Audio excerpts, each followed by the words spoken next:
Buenas tardes. Poco a poco el índice se está decantando por las pérdidas en España, lo mismo que ha ocurrido en el resto de Europa un poquito antes en la jornada. Hemos empezado en negativo, los índices se han dado la vuelta y el mercado se ha puesto en positivo, pero ahora ya parece que poco a poco nos decantamos por las pérdidas según se va acercando la apertura del mercado americano.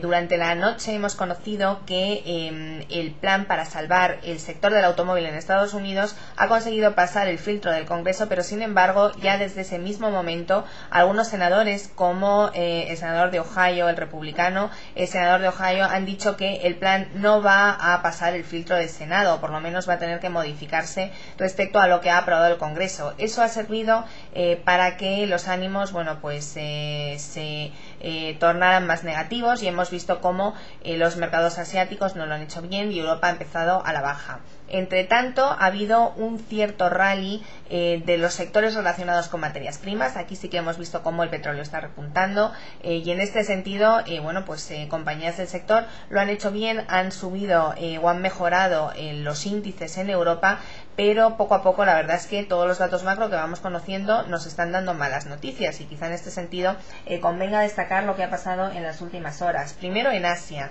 hemos visto cómo se conocía el dato de inflación en China y alcanzaba un 2,4% interanual. ¿Esto qué significa? Bueno, pues es un dato muy bajo para una economía como la China, que estaba creciendo un 4% en inflación el mes anterior, y además ha quedado por debajo del 3% que se estaba estimando. De nuevo aparecen esos temores de deflación en el horizonte. Además, Goldman Sachs ha rebajado la estimación para el crecimiento del PIB chino de cara al año 2009. Tenía una estimación del 7,5%, que ya era de por sí bastante baja, y lo ha rebajado hasta el 6%. Además, en Corea del Sur ha habido una rebaja de tipos muy agresiva. Esta madrugada se han bajado tipos en 100 puntos básicos hasta un 3%, que es el mínimo histórico que ha vivido la economía surcoreana, y además supone un recorte importante desde el 5,25% al que estaban hace bien poquito. Por lo tanto, por ese lado, malas noticias. ¿Qué hemos tenido después? Hemos tenido más recortes de tipos. En Europa ha sido Suiza la que ha rebajado tipos hasta un 0,5%, también señalando lo difícil que se plantea la economía en Europa viendo cómo los bancos centrales están reaccionando. Y ahora lo que hemos conocido en los últimos minutos ha sido datos en Estados Unidos. Por un lado, un dato de déficit comercial peor de lo estimado. El déficit sube más de lo esperado porque las exportaciones caen más de lo que caen las importaciones. El país consume menos y por lo tanto importa menos, pero también exporta menos porque sus socios comerciales, el resto del mundo, está pasándolo mal y compran menos productos americanos. Además, hay que tener en cuenta que el dólar ha repuntado de forma sensible respecto a los mínimos que estaba registrando en el mes de julio y agosto.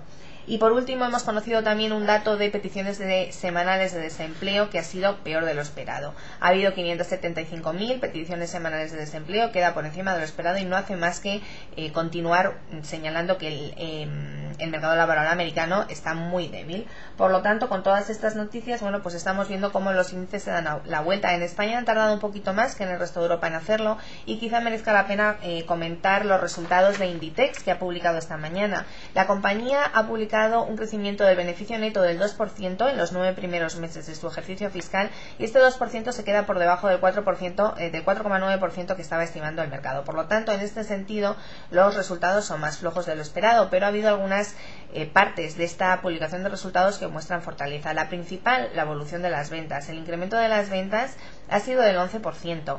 Esto, en un entorno económico global realmente duro, es un crecimiento muy sano. Además, si ajustamos por tipos de cambio y por perímetro de consolidación, el crecimiento es todavía mayor, es del 14%. No son ventas comparables, no son ventas a superficie comparable. Este dato no lo da Inditex en la publicación de resultados trimestrales. Lo que sí que ha dicho es que espera que el dato de crecimiento comparable sea positivo en el año 2009, y esto también ha sido de alguna manera un soplo de confianza hacia el valor.